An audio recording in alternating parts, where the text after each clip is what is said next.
Honda Motorcycles nag-launch ng mga bagong variants para sa Honda Beat. Ito ay ang Deluxe Smart Key variant at Honda Beat Street. Sa features mayroon itong Smart Key System, new body design, semi-digital meter panel sa Deluxe at full digital panel sa Beat Street, LED headlight, ACC power socket, secured key shutter with new integrated seat opener, larger luggage box na 12 liters at larger fuel tank capacity na 4.2 liters.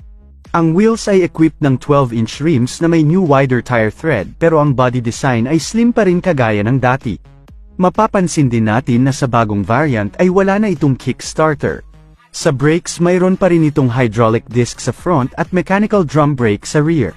Sa engine parehas pa rin na may 110cc SOHC 4-stroke, air-cooled ESP at PGM-FI, nakakapag-produce ng max power na 6.63 kW sa 7,500 RPM, at max torque na 9.3 Nm sa 6,000 RPM, at may fuel consumption na 58.2 km per liter.